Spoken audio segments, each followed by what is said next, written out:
quiz is going to feature that part for class structure, and that's in your welcome packet PowerPoint that's in the files section of Canvas. And then the latter part of the quiz, and I say latter, it's going to be a 5-question multiple choice quiz. So we'll say you'll have 2 questions on class structure, how to submit things, and then you'll have 3 questions likely on speech outlining. And that's what we will cover today. You have 3 documents in the file section of Canvas that all start with the word outline. You have the outline itself, so it's labeled the outline template. You have an outline example of what an A looks like, and you also have an outline content guide. That content guide tells you every single piece of information that should go in each brick of the outline. And a brick of the outline is a segment of it, or something that accomplishes something to our speech writing capabilities. So if I was in this class as a student and I was studying for this first quiz, I would look at the welcome packet on how to submit assignments and how we run our class here. So those classroom management things that are in the welcome packet, and then also the content guide, particularly of the speech outline template information that is in the file section. Also, you can watch this video over again. This episode is being recorded that we're doing right now. You won't be on it. It's okay. It just shows me. So I will post this in the next couple of hours, and you are welcome to look at this video and the outlining video that was originally presented in the spring. So there was an outline video that you received via announcement that walks through every part of the full sentence outline. That can be helpful to you as well. So you'll now have 2 videos to look at. You have your welcome packet for your classroom management situation, and that'll help you out with quiz 1. And then we are going to go over again informative speech outlining here in this lecture. And then your second quiz that is due on the 29th will be on ethics and listening. The sum total of what you'll need to know for the ethics chapter is in, for ethics is in chapter 4 of your textbook, which is labeled, I know you can't see it correctly, but it's called Ethical Public Speaking. And then the chapter thereafter talks a little bit about the listening process, chapter 5. So quiz 2 is on chapters 4 and 5 of our textbook, and you will get an announcement that will contain some information. So we'll let you rest from your informative speech, which is due on Thursday, September 24th. We'll let you rest for a little bit with that, and then you'll get an announcement on that evening about what in particular you would need to know to face that another 5-item multiple choice quiz that's on ethics and listening. So those chapter 2 will be after chapters 4 and 5 of your textbook, and you'll get an announcement about what specifically to study from those chapters that'll help you answer that 5-item quiz. Do you have any questions or comments so far about the content or the study materials that can help you out with quizzes 1 or 2? Does anyone have anything? Okay, thank you so much for your no in the chat. Mr. Pardo, anything? You're doing something real quick. No, you're good. You have any questions? Fine. Okay, good. Alrighty, so now we're going to go over the facets for the informative speech submission process, because that's going to be due for you on the 24th. So this coming Thursday. So 1 week from this day, you're going to submit your informative speech. You're going to have 2 submission procedures for each type of document that you're going to produce and submit for your grade. Your informative speech outline template is a script of every single word you plan on saying, exactly the way you plan on saying it. That script is imparted into our full sentence outline, and it's called a full sentence outline because you're going to use full sentences firstly. And we call it an outline because if we were in real time in a classroom with 24 other people, or if you're in your real life career giving a speech, you can have a script, you can have a delineation of exactly what you plan on saying, but we know as humans that we will ad lib a little bit, we'll have to pause for the audience to laugh at our really funny joke, or we will have to make some adjustments. So although it does indeed contain verbatim every single word you plan on saying, we still call it an outline to account for the human aspect. The word outline is also supposed to remind us that we're not an English class and we're not constructing paragraphs as if we are writing an essay that is to be read. Because this information is designed to be heard, then we take our sentences in smaller bites or bricks to hold the audience's attention. So you're not going to get up there and read a whole entire, 6-paragraph essay to your audience and expect them to stay engaged. Because your informative speech is 3 to 5 minutes long, we use your outline template to show the short nature of each one of the elements that's required to give your speech. So you will type directly into the full sentence outline template, and you will pronounce, of course, when you're recording your speech, only the words that you say. So the template has a bunch of words that tells you everything that has to go in the template, but you're not going to say any of those things during the speech. You're only going to say what you yourself have typed, and it should flow conversationally. So the first submission that you will make before 11:59 p.m. on September 24th is going to be to the assignment portal itself. So when you are inside of our Canvas class and you click on assignments, a few days before the speech is due, you will notice that the portal will open for the informative speech. So you will click on it. It will detail the assignment again itself, just as you see it now. So the assignment is already active. You can see that, but you will be able now to submit it. And the different ways that you can submit it to the submission portal, directly to the assignment portal, include using the text box itself. So you can copy from Word or whatever platform you're using the entirety of your outline and paste it directly into the text box. Or you can attach a PDF or a Word document. We do not want to share a Google Doc. We don't want to have a OneDrive for business sharing situation. So you either upload a PDF, a Word document, or drag and drop your whole entire outline, all of the bricks, all of the template language, all of the words that you have typed into that text box. So that's what you will submit on September 24th by 11:59 p.m. directly to the assignment portal, that outline that you have populated and typed. Then there will be a designated discussion section that will say upload informative speeches here. And that is because I alone will be able to see your outline. Only the two of us, you as a student and me as your professor, will be able to see what's on your outline. So we're the only two people that'll know what's coming up in your speech. But the rest of your classmates will have the opportunity to be your audience and to look at your speech in the discussion section that you post it to. So it will be labeled again, upload informative speeches here, and you will do just that. And the different ways that you will upload them, we will discuss when we get in, or we'll discuss or show a little bit further when I start sharing my screen. But you will be able to record your speech on your phone or on your computer. You, of course, do not have to have an audience whatsoever. We are your audience. So you're going to look into the camera. You're going to stand, please. So let's try to mimic what we do in the classroom, even though we're in a virtual environment now.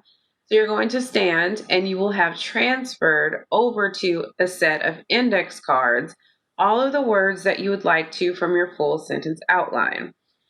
The definition of our extemporaneous speech is knowing that you're going to give a speech, even having a script, but it being performed in a way that seems as if it is conversational and open to some adjustment. So your index cards, also called note cards or flashcards, are usually about this big, usually about 3 by 5 inches or 4 by 6 inches.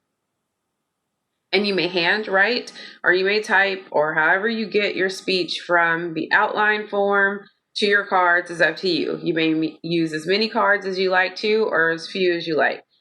Some people now in the online environment are sophisticated and they'll put their scripts, behind the camera so they can see it, but then it kind of looks like you're looking over the camera's head the whole time if you don't put it exactly right, or you're looking down. So it's up to you. You do get points for eye contact, so if I were you, I'd hold on to my cards. And it's okay to look down at them. They're there for that purpose, for you to jog your memory. You're not required to memorize the whole speech. You're required to use your notes and then bop up and look at the audience and make sure we're still alive. And alive at this point is just that your camera is still on.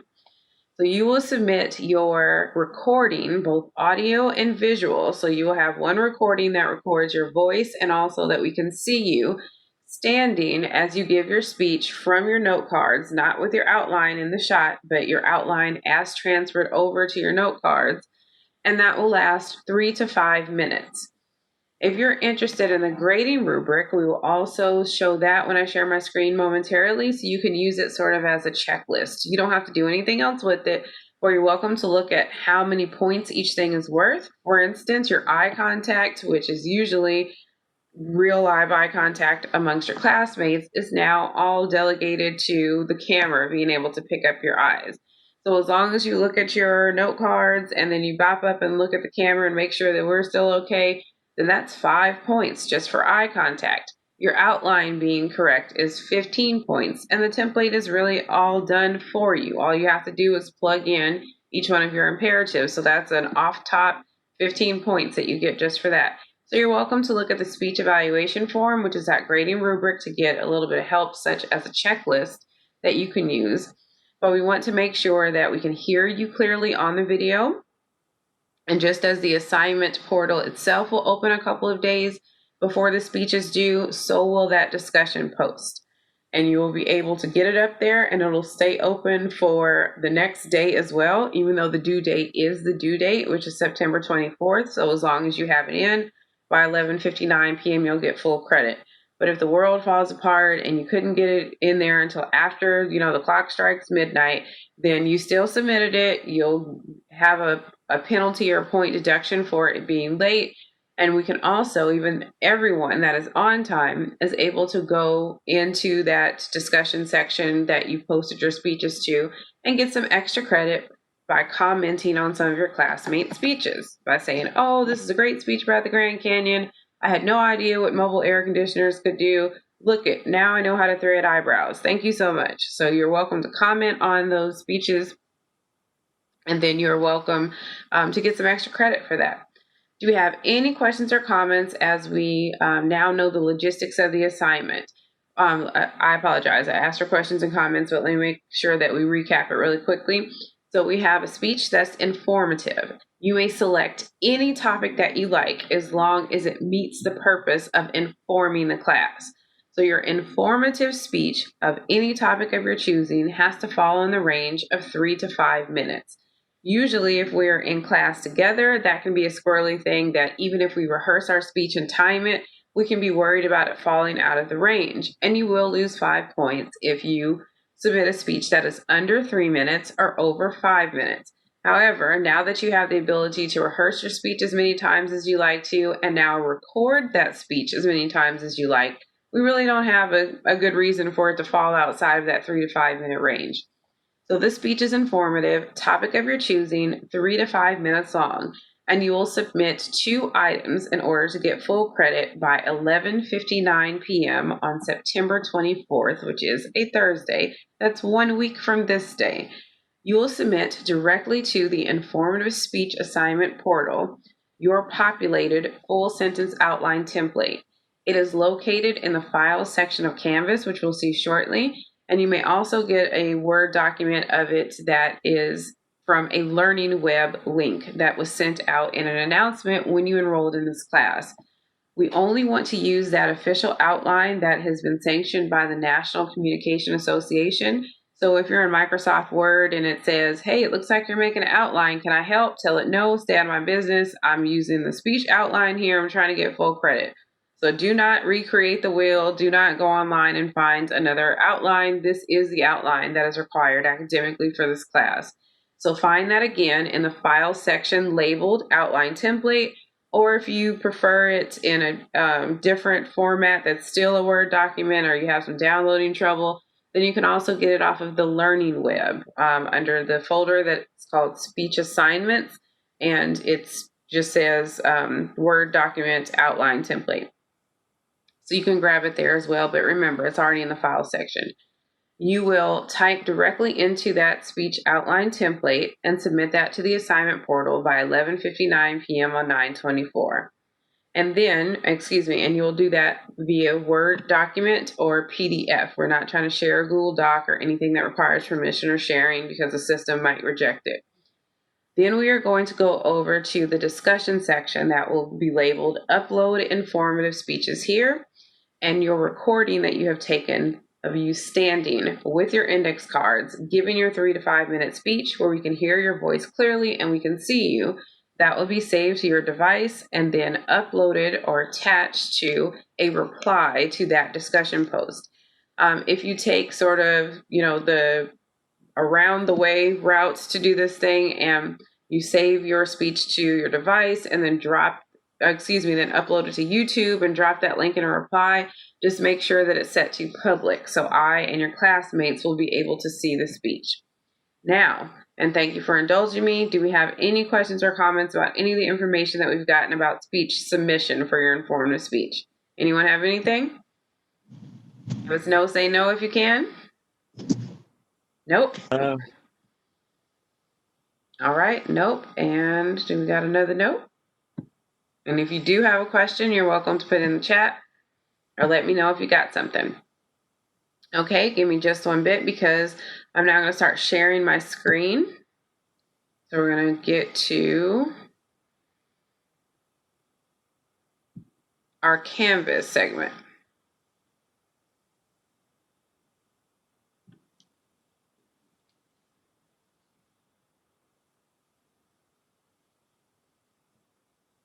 Okay, it says that you should be able to see it. Please send me a message in the chat or unmute yourself and tell me if you cannot see our announcements portion of Canvas right now. You should be able to see our Canvas page here. And as we look at all the announcements, and you're seeing my view of it, so this is all stuff that is going to automatically come out as an announcement. Remember that you have your video on rhetoric. You have that first video on outlining that's down here. So you've got your first video on outlining that you can use as a reference. The record of this video that's being taken right now will be posted in a few hours that will go through outlining. And just as you see these things here, you will see an announcement that says upload informative speeches here. So that will open a couple of days before our speeches are due. We should have had a pinned announcement here and we don't. Apologies. Okay, in a bit, I'm going to pin an announcement that's a practice space. So you can practice uploading videos if you like. It's completely and totally up to you if you want to practice to see how long that it takes you to upload a video. So sorry about that. I cannot imagine why it did not populate. But yes, you're supposed to have a pinned discussion here. I'll send an announcement out when that happens. Where it says learning web links here, this is where you can find the speech grading rubric. And also it just connects you to the learning web to look at some other examples of an outline and also to find that Word document that contains your outline template. So you're welcome to look at this announcement and follow the links to those things. And when we go into the files section, so when we go into the files section, we see 3 elements that all start with the word outline. So you have your outline content guide, your outline example, that's a student speech that came in about 4 minutes and 30 seconds that was about preparing for the zombie apocalypse. So you're welcome to look at that example of what an A looks like and also the template itself here. All right, so the template is what you'll open up. You can download it. You can type directly into it. Okay, so you're welcome to do that. Any questions or comments about where to find the things that you need in Canvas? And then, of course, when you look at assignments, you have the assignment portal itself. And so you've got the informative speech, and you notice that the speech is due on the 24th, and on the 21st is when it will open up for submission. So we said a few days before, and this gives you the assignment itself, lets you know how many minutes this thing will take, and it'll let you know how long it's going to remain open. So it's going to open on the 21st, and it's going to close officially at noon for grading purposes on the 25th, and then you can go back in if you like to and comment for the discussion section itself on your classmates' speeches if you'd like. Any questions or comments about anything that we're discussing? Okay, if we don't have any questions or comments, then we're going to move to look at, the full sentence outline template. So if you want to take notes, this is your time. All right, so if you want to do that, give me just 1 second, and I'm going to share my screen with you again now for the template.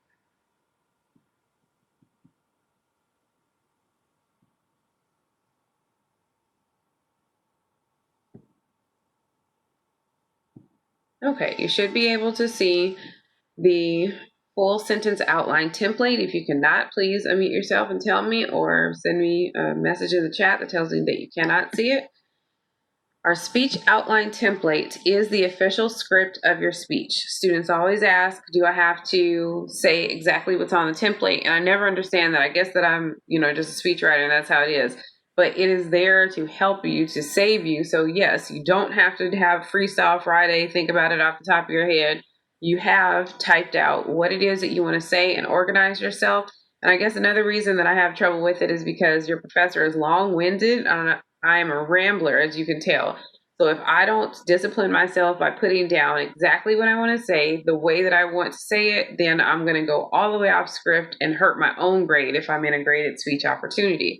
This can also be advantageous to you if you're more short speeched. And if you are trying to achieve 3 minutes, then you definitely want to type out every word you plan on saying, rehearse it, and make sure that it meets at least 3 minutes. We have some major parts of the speech to cover, and remember, you have a quiz coming up that talks to you about outlining. So the structure of the outline itself is going to be important, and the titles for each one of these elements. You will, of course, need this to be successful for your informative speech grade, but I'm just giving you the guns and mentioning to you to also pay good attention to the titles for each one of these elements. The first major part of the speech that we encounter is called the above the fold material. And we call it that, above the fold, because it mimics old newspaper culture where we had a headline and a table of contents. So this area, from type's name to thematic statement, is called the above the fold material. Please note, you do not say any of this during your speech. So this area that's called above the fold, from typed name to thematic statement, you are really typing to me to help your own self with your organization and for me to see your best intentions, meaning what it is that you plan on doing further in your speech when you start speaking. So none of this is pronounced. Don't say any of this out loud from typed name to thematic statement. Your speech actually starts with Roman numeral 1, which is the introduction. And outside of this video, or even right now, if you want to look along with us, your speech content guide, your outline content guide that is in the file section, writes out all of this for you. It says, do not say this, don't pronounce it. And then next to introduction, it says, this is where your speech starts. This is the first thing that you say. So all of this is detailed for you on the content guide as well. You type your own name here, of course, so omit, which means to get rid of. Omit this title that says type name and type your own name. You may keep where it says speech outline template there, or you may delete it. Doesn't matter to me. It can stay there or not. You may title your speech anything that you like or nothing at all, because no one is going to know the title but just the two of us and anyone else that you should show it to. The topic of your speech is what your speech is about. A title is just that, a title. So your title is not going to be said to the audience and only I'm going to see it. So you can leave the title completely blank. You can call it, my best speech ever, greatest hits, my trip to the Grand Canyon. You can call it something cool or nothing at all. Then we get to the big important parts of the above the fold material. Your general purpose, specific purpose, and thematic statement. Your purpose is your intention of what you plan to do with your speech. And so we're using a verb that is active. And here the speech type is already selected out for you based on what you have to have for the objectives of the class. And this first speech is informative. So the corresponding verb, because the informative speech is a descriptor, is the verb to inform. So your purpose for your speech in the general form is to inform. Your general purpose will always and only have just 2 words, just that verb. For your persuasive speech, for instance, your general purpose will be to persuade. For your special occasion speeches that you will get to choose your purposes, as explained in chapter 25 of your textbook, you will use to roast, to toast, to eulogize, to introduce, etc. So only 2 words, and for this speech, every single person in the class will have the same general purpose: to inform. Your specific purpose contains your entire general purpose plus the subject of your speech. So we're not getting into the specific detail of exactly each subtopic, also known as main point of your speech, main points of your speech, but rather the specific topic that you're going to discuss. So let's say that you're going to give a speech about how you liked to paint. Okay, so you're an artist. And if you wanted to do this for the informative speech, then your general purpose could be to inform, and your specific purpose could be to inform the class about my art. So now we're just getting to the generic topic of it all. Your thematic statement will contain your entire now specific purpose and continue on to detail each main point that you plan on putting forth in the order that you will perform them. A main point is a subtopic or a smaller segment of your larger topic that you will perform.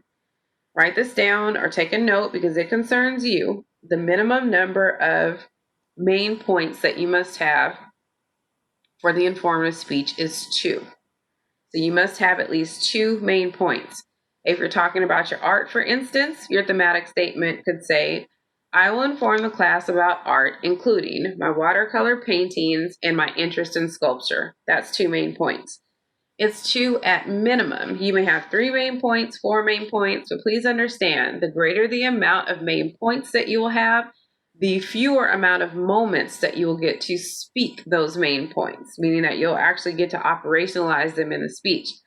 Your name is Professor Rayner. You're somebody that talks as quickly as I do, and you talk like this, and you're giving a speech, and you think that everybody's going to be able to understand it, and you have 5 main points, and maybe that could work. But for most of us, in a 3 to 5 minute speech, we're usually more comfortable with 2 or 3 main points. Let's recap the unspoken but very important above the fold material. Everything from typed name to thematic statement is unspoken. It only exists to help you organize your thoughts, to really serve as the set of benchmarks that you will encounter, and to let your professor know that this is where you're going with the speech. You, of course, will omit where it says typed name, and you will type your own name. You can leave the template title there, get rid of it. It's up to you. The title of your speech is also personal, is whatever it is that you want it to be or nothing at all. Then we have 2 purposes that build into your thematic statement, and they sound redundant because they are. It's showing that we're building up to the speech that we will ultimately perform. Your general purpose will always have only 2 words, 2 and the verb which describes what it is that you're going to accomplish. And herein, everyone will have the same verb, which is to inform. That is the only acceptable general purpose for the speech. Then we will take that general purpose and extend it into a specific purpose to inform the class about, and the specific purpose requires you now submit your topic. So to inform the class about my art, or to inform the class about my trip to the Grand Canyon.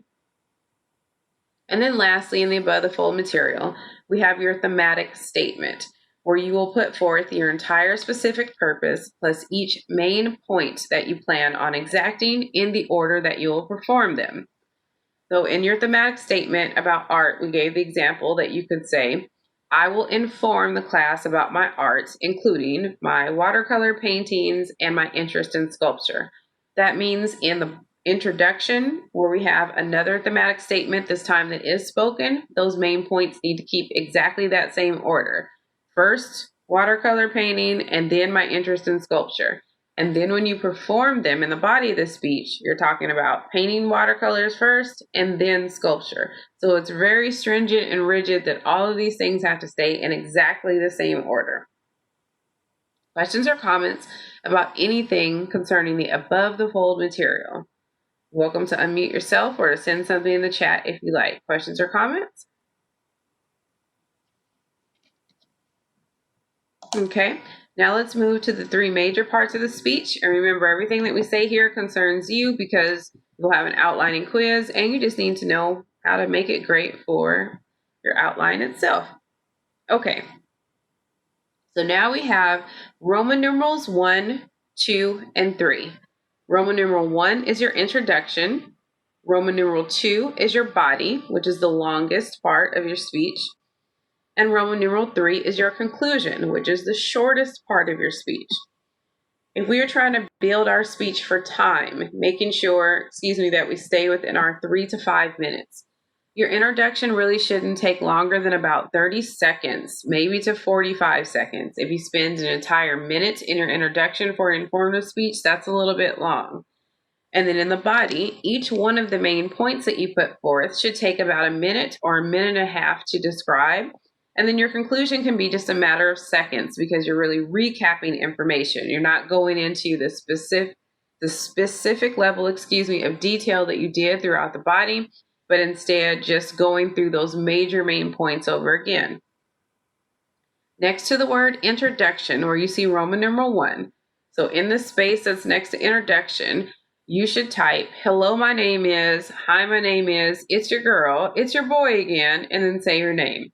So next to the introduction, absolutely always introduce yourself to the audience. So out in the real world where you are a boss at this place and you're telling all your employees things, it is still polite to introduce yourself, and it is still valuable in other areas when we have more of a peer-to-peer speech relationship to make certain that they know your name and how to say it, how to enunciate it correctly. So please try to introduce yourself by name clearly. If you just want to say your first name, that's fine. If you want to say your first and your last name, that's fine. If you want to say your honorific, such as I have a colleague that always needs to be doctor, this person, that person. So if you are going to tell your title even, you're welcome to do that. But at the very least, your name. Then we have capital letters A, B, and C. Your attention talks about your attention getter. So something that's going to hook the audience, engage the audience, let the audience know you heard lots of speeches today, but this is the speech. We find out that human communication attention only affords us about 15 to 25 seconds to make an impact on the audience, to encourage it to listen to what we have to say. Otherwise, our intrapersonal communication, the voice in our head that we discussed, we'll start ordering our lunch, or we'll think about our shopping list, or we'll be thinking about our own speech or something else.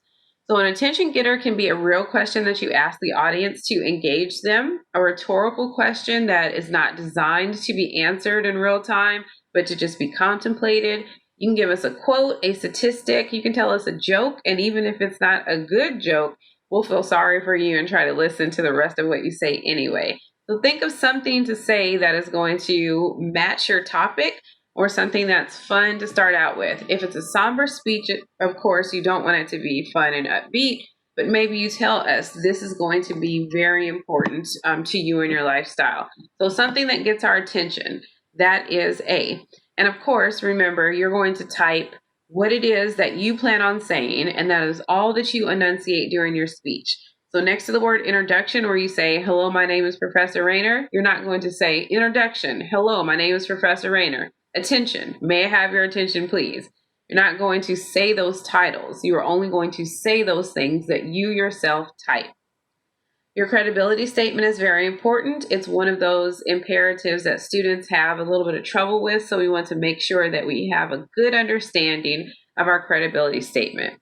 You've heard the term ethos before when we discussed it in our rhetoric video, and maybe in some other classes where we talked about ethos, pathos, logos, and also mythos.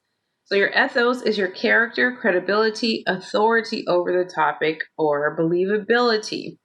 You are answering sort of an invisible or unspoken question with your credibility statement that the audience is silently poising for you. The audience wants to know why it should believe you. How do you have authority over this topic? If you're talking to us about art, are you an artist? Are you a student artist? Are you a professional artist? If you are giving a speech about skydiving, we want to know, have you jumped out of a perfectly good plane, or have you studied it? If you are letting us know about your trip to the Grand Canyon, is this the first time that you've ever been, the fifth time you've been, or are you planning an upcoming trip and this is what you're going through? Your credibility statement expresses your personal authority and ability to speak on this topic. It is not necessarily exacting the importance of the topic itself. For instance, when students will pick a topic that is somber or very heavy, something that is extremely important, Sometimes they will use a credibility statement incorrectly to mention how important this topic is. We had a speech by a student that was informing us about the perils of skin cancer. And so for for her credibility statement, she said, skin cancer is one of the most common cancers that both can be prevented and has a good prognosis for. That's great, but that goes in your speech somewhere. Your credibility statement is supposed to say that you studied this topic, you've experienced this unfortunately, or someone in your family did. You watched 2 YouTube videos on it, and now you read an article, you did a paper in another class. This means, I'm giving you the guns because it concerns you, your credibility statement should always contain a self-referential pronoun. And a self-referential pronoun is a word such as I, my, me, or mine. I, my, me, or mine. You're talking about your own self in the credibility statement. So you're telling us about you. What did you read? What did you research? What did you do to get this knowledge that you're about to present in this speech?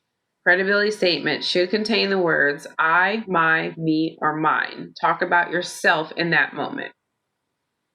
And then lastly, for the introduction, we have your thematic statement, which is letter C. Notice that you have the ability to copy and paste that above the fold thematic statement exactly as it's presented there. Some students like to do that. For your thematic statement that is spoken in the introduction, you would say, today I will inform the class about my art, including watercolor painting and my interest in sculpture. You're welcome to do that exactly as typed. Let's bump back up to see the difference and the little bit of freedom that you have in this thematic statement that's in the introduction. Above the fold here for this thematic statement and all of the information that contains your purposes, I need to see a version of the verb inform 3 times. To inform for your general purpose, to inform about, and then your subject for your specific purpose, and I will inform the class about, plus your subject, plus your main points in the order that you'll perform them in the thematic statement. So a version of the word inform needs to be up there thrice, which is a real word, I promise. So 3 times I need to see inform, inform, inform in the above the fold material. However, when you get to your introduction and your thematic statement, you may feel that the word inform and calling us the class as if we're one homogenized unit seems too formal for the vernacular that you prefer.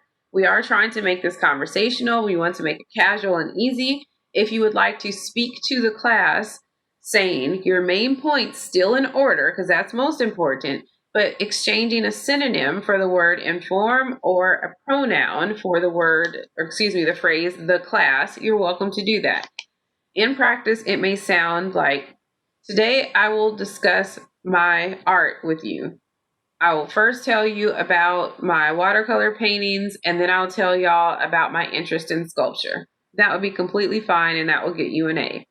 You will use your common sense to be able to judge in your other academic classes and in your career in the real world how formal that you have to be with this group of people. If it's okay that you call them you or y'all, or if you need to say the company, the stakeholders, the constituency, and then of course you will address them as such. But as we're students in class here together, it is completely fine with me if you say, today I'll tell y'all, today we will discuss, today we'll talk about, today I will present. You're able to have that freedom and to call us you or y'all or the class, whatever your preference is, only in the thematic statement that is in the introduction. Remember, above the fold, you're typing to your professor and you are being formal with your speech type and using that term inform 3 times. Questions or comments about anything that we've discussed about Roman numeral 1, which is the introduction? And please remember that you're typing your hello, my name is greeting next to the word introduction, and this A, B, and C need to stay in order. Every part of the full sentence outline, with the exception of the conclusion. All of the A's and B's, 1s and 2s, all of those titles have to stay in exactly the order of presentation that they're in for the template. Any questions or comments? Okay, next we move on to the body, which is Roman numeral 2, and you don't write anything next to the word body. You've already introduced yourself. There's nothing else to do for that premise. Then we see we have A, which is our main point. We mentioned before that your main points have to stay in the same order, but it's also important that we know we're using broad, sort of generic sentences about whatever this main point is. Let's keep with the example that you're going to tell us about your art, which is the subject of your speech. And that main point A, we have listed now both above the fold and also in our introduction that we're going to speak about our watercolor paintings. This means that your main point A needs to be a full sentence, exactly as you plan on saying it to the audience, that introduces to them the concept of your watercolor paintings. It would be appropriate for your main point to say, my interest in art started with watercolors and paper. Excuse me, I can't. All right. You tell us that you're talking about watercolors. Okay, so you're talking about painting with watercolors, and that's a large generic sentence. We're not talking about exactly every piece of art that you've ever created, what style that you like, what brand of watercolors that you like, what weight of paper that you're doing. None of that comes into play yet. Right now, we're just announcing that we are talking about watercolors and paper. So what we're not going to do is just use the word watercolors. Or we're not going to say, tell them about my interest in watercolors and paper. But notice that the sentence is constructed conversationally, as if another one of your classmates could grab your outline and give the exact same speech that you would give. So you're going to type a full sentence exactly as you plan on saying it. Under main point A, we see support materials, and 3 are listed here, but listen closely because we have a caveat over the number of support materials that are at your minimum. What we learned earlier is that your main points minimum would include 2, so you must have at least 2 main points. Every main point must be supported by at least 1 material. So a support material is a sentence that further elaborates, describes, or goes into more detail about that main point. It's the same thing as when you're in English or you're in, a standardized test and you have to look at the lead sentence or the sentence that gives you the crux, and then all the sentences that are left in the paragraph are supporting sentences. So really, you can think of a main point as a broken down or deconstructed paragraph. And the reason that we do this is because in real time, we may have to self-edit or self-censor if we feel as if we're running out of time. But remember we said earlier that you should only take about 30 seconds to 45 seconds to get through your introduction. Let's say that you've rehearsed your speech for time because you're a great student, and when you get to the body, you're already at 1 minute and 10 seconds. And you think, oh goodness, I'm going to end up running out of time. I'm not going to be able to say all of my main points, and I'm going to lose 5 points if I don't have my main points that are spoken match the main points that I have on my speech outline template. So what you can do in order to save yourself some time and be able to exit the speech gracefully on your own terms, is omit any support materials that you think may be holding you back, weighing you down, or causing you to run over time. Let's see how this would look in real life practice. Your main point A is a full sentence that talks about your interest in art beginning with watercolors and paper. So let's say that your support material 1 is about your childhood use of these paints. Support material 2 talks about the exhibitions that you won in high school using watercolor. And support material 3 talks about all of the different products that you use in order to operationalize this art. If you feel that you are running out of time, if you omit, meaning that you get rid of supporting materials 2 and 3 and only talk about your childhood interest, you're still fine as long as you have at least 1 support material that's spoken in order to uphold that main point. You will not lose any points. So it's to your discretion if you're going to say all of them or if you're going to omit some of them. They don't have to, or excuse me, you don't have to have all three anyway. Let's say that you're describing something and you only need one or two support materials, that's fine. Let's say that you need more than three, that there's something that you really want to go in depth with, that's okay too. But please understand that your obligation, your task here is to type more or as much as you need to get every single word that you plan on saying in the outline. Your job is not the opposite. Your job is not to say as few words as possible, or excuse me, to type as few words as possible.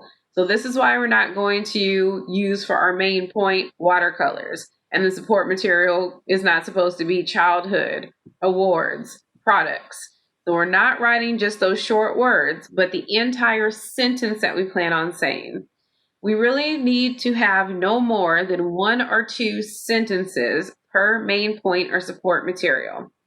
Let's recap what we just learned about this portion of the body, and then of course we'll take some questions or comments. We have A, which is our main point that we've already mentioned both above the fold and that we've said out loud in our introductory thematic statement that we're going to start with. And in this example, it was that we like to paint with watercolors.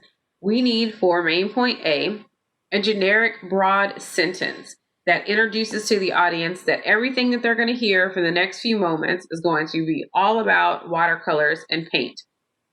So we use a full sentence for that main point that says we're talking about watercolors and paint, and then every support material there under is also going to talk about watercolor and paint. We are going to be able to omit or to take out, to not say during our speech, supporting materials 2 or 3, as long as we still accomplish the goal that we wanted to. When we are in the virtual experience right now, again, there really should not be a reason that you would not have an identical presentation between what you have typed and what you've had the ability to rehearse and record and re-record and re-record if you need those two things to match up more readily. However, in the real world, if you were to go over time and you're not recording your speech, you're giving it in real time, you might have to make some hard decisions and say, unfortunately, I don't have time to go through all of the awards that I have won. I need to skip to my next main point. Questions or comments about anything that we've learned under main point A or about it? Anything at all? So your minimum number of main points is 2, remember, and your minimum number per main point of support materials is 1. And also please notice, young people, that support materials are indicated with these numbers that look like numbers on your phone or on the clock, and they're called Arabic numerals. So we know already about Roman numerals that segregate the 3 major parts of the speech, and then Arabic numerals control our support materials here. Also understand that main points are very selfish. Main point A is talking about watercolors and paper. We're not allowed yet to talk about sculpting or what we're going to do in the future, any of those things. It all has to be about watercolors. Questions or comments about main point E or the subsequent support materials? Anyone have anything? Okay, in our speech, we mentioned our speech example about art. We mentioned that we're going to talk about our first main point that's about watercolors, and your second main point was going to be about your interest in sculpting. We need to get from main point A about watercolors to main point B, which is about sculpting. So we need a transition to do that. A transition or a signpost that lets audiences know where we are. If you told us in the introduction you were going to discuss with us your art, including watercolors and sculpture, it's important to me as an audience member to know how close I am to the end of the speech, and not because I don't want to hear what you have to say, but you are so fantastic that I'm ready to applaud you. I want to know where we are so I can keep track of a question that I had about watercolors. So now I know that I'm only dealing with sculpting left before I get to clap and then ask you whatever this question is. We're not really going to have a Q&A period because we're not doing this in real time. We're doing it asynchronously, so you'll post your video. And if someone wants to ask you a question in the discussion, they're welcome to do so. You don't have to answer it. It's totally up to you. However, when we're going from main point A to main point B, and if we have a main point C or we have a main point D, we will always have transitions. A transition's job is to recap and introduce, to end the immediate previous main point and to introduce the next main point.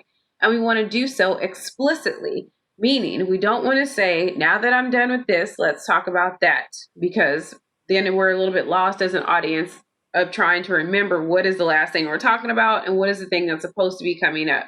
So we definitely want to say both of those variables. We don't want to say, and now on to my next point, because that's only one prompt. It just goes forward. And we don't want to say, and that's all I have to say about that, because then it only controls the previous main point and doesn't introduce the next main point. So an appropriate transition would be for this speech, now that you know about my watercolor,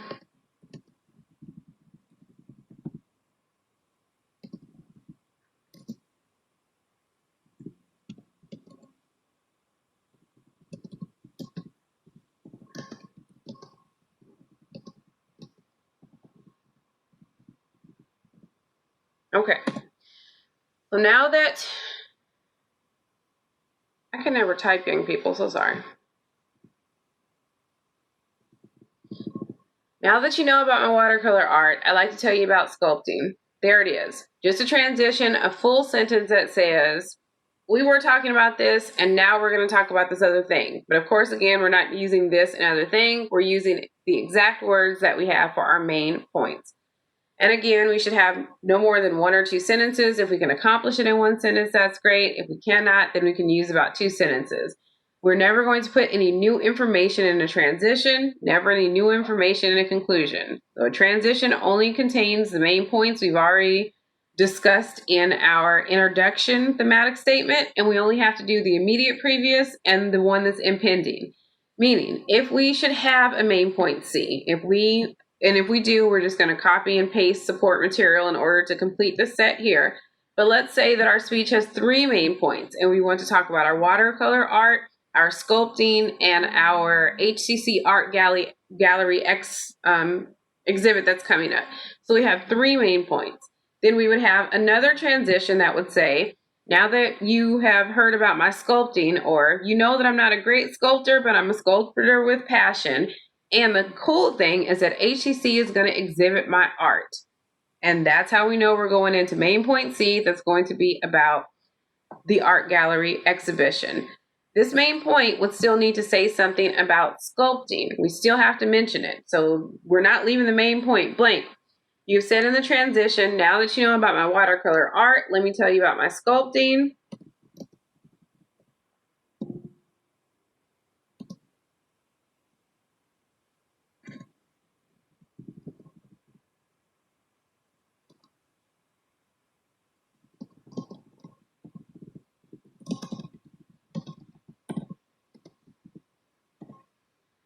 You let us know that you're not as good of a sculptor as you are a watercolor artist, maybe, or that you're just starting out and you're doing it for fun, and something that is, again, a generic sentence, and then support materials that talk about maybe the medium that you use to sculpt, the other sculptors that you admire, that you'd like your work to be similar to, maybe the process of sculpting or things that you've created. You could even show us, if you'd like to, some of your pieces. And again, the support materials don't even have to match. So let's say that you have 2 support materials for main point A. You can have 3 or 4 support materials for main point B. And if you have a main point C, maybe you only have 1 support material about the exhibition. Completely and totally up to you. It's important that we know that if you need to add more main points, then you can do that. If you need to add more support materials, then you can do that, because the outline is designed for you to take these short fragments, these 1 or 2 sentences per brick, and turn them into a speech that lasts 3 to 5 minutes. Questions or comments about anything that we have done in Roman numeral 2, which is the body? If so, please unmute yourself or use the chat. Anyone have anything? Do a quick recap of the body. It's Roman numeral 2. You don't put anything next to it. You have the same order of main points that you've had in your thematic statement, both above the fold and in your introduction. A transition will go in between the main points, and you're always transitioning from main point to main point. So let's pretend that your support material, your last support material for main point A, is about your favorite watercolor painting. You're not going to transition by saying, now you know about my favorite painting, let me tell you about sculpting. You're transitioning from the topic of your main point A, to the topic of your main point B. We have supporting materials, and the minimum number is 1 because we said we had to have a minimum of 2 main points and a minimum of 1 support material per main point. We mentioned that support materials are indicated by Arabic numerals and that you will always have 1 fewer transition that you'll have main points because they go in between main points. For example, in a 3 main point speech, you'll have a transition between A and B and 1 between B and C. Questions or comments before we move to the conclusion? Okay, now let's get to the conclusion. Notice that you have a parenthetical instruction that says elements can be combined or reordered. The conclusion, and this concerns you, is the one part of the speech that it's okay to mix up this A, B, and C. Or you can even combine some of these things in sentence form. They don't have to be selected out in bricks the same way that you see them here. Let's talk about different ways you can do this, and then please also refer to your content guide that explains it in detail in print. Each one of these things, A through B, has its own function. A, when you signal the end is near, you let the audience know the end is near. You may use a sentence such as, in conclusion, in summation, with finality, to close, well guys, I gotta get out of here. You let us know it's almost over so we can sit up straight, get ready to clap because you just gave a great speech. When you signal the end is near, you let us know that it's almost done. When you review the main points, that is just your thematic statement main point list in past tense. You already told us, and now you're telling us again what you told us. Not in the specific detail of your art shows specifically and what type of sculpting material that you have in your first watercolor paint set, but watercolors, sculpting. Those are your 2 main points, and those are the ones that you will review. Your central idea is the same as your specific purpose. What was the point? And the point was to inform us about your art. This is where we start to mix things up a little bit, some people just based on how we speak. When we signal the end is near again, we said that we can say, in conclusion. Our review of main points are a thematic statement, but the central idea is essentially the first part of that thematic statement. So lots of students have the proclivity to mix up B and C, which is completely and totally fine. You would say for A, well, guys, my time is almost up. I'm an artist, and an artist belongs in the studio, not in a speech class. And then you jump down to C. Today, I've informed you all about my art. Inform and art. That's a central idea. That's the same as a specific purpose, and that is C. And then you jump back up to B and you say, including my love for watercolor painting and also my newfound interest in sculpting. Those are your 2 main points. This means if you would like to physically move the A, B, and C around, you would like to take B and exchange it with C, change the order, you're welcome to do that. Or you can eliminate these titles entirely. You can omit these, and as long as you do the things that are required in them in sentence form, you get full credit. So you could write just in sentences. Well, my time is almost up, period. Today, I have informed you about my love for art, comma, including, semicolon, my watercolors, and also my newfound interest in sculpting, period. And then D should always stay last because the most impactful way that you can close a speech is with an expression of gratitude. And even if it is an audience that you're in real time that didn't live up to your expectations or kind of gave you a hard time, find some center to thank. Thank yourself in the second person by saying thank you. Thank that one audience member that's hanging on. Thank the ancestors, the universe, or something. Thank you is the amen, the so be it, the and it were speeches, and that's when we know when to clap. If I were you again, I would save D for dead last because let's say that you put it out of order and someone starts clapping before you're truly done with your speech. You can signal the end is near. Well, guys, I'm almost out of here. I just wanted to thank you for, and they start clapping. I'm a dolphin. As soon as you say thank you, I'm going to start to clap because that's what we do in speech. So make certain that you save your closing with impact, which is your expression of gratitude, for the final thing that you say at the lectern. Any questions or comments about the conclusion or anything that we have discussed on the full sentence outline?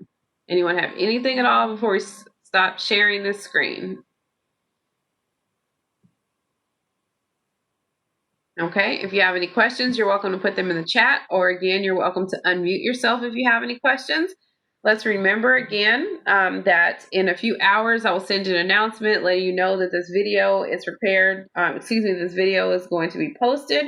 You have a couple of quizzes that are coming up. We said that your quiz 1 is on class structuring and outlining. Class structure information is in your welcome packet PowerPoint.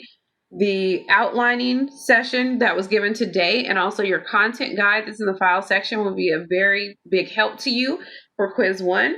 Quiz 2 is on listening and ethics, and they are represented in chapters 5 and 4. That was backwards because I said listening and ethics. So ethics and listening. Ethics is chapter 4. Listening is chapter 5. And you'll also get an announcement with some information to help you to study for those. But it'll be after you submit your informative speech, which is due on September 24th by 11:59 p.m. Questions or comments about anything that we have discussed on this call before we close out the WebEx? Anyone have anything? Okay, y'all. I really appreciate you coming in, and understand that we'll be back at 3 o'clock. If you need any other questions, or you can send me an email, or you can call the office number, and I'll try my very best to get to the phone or to get back to you. Y'all have a good day. Take care.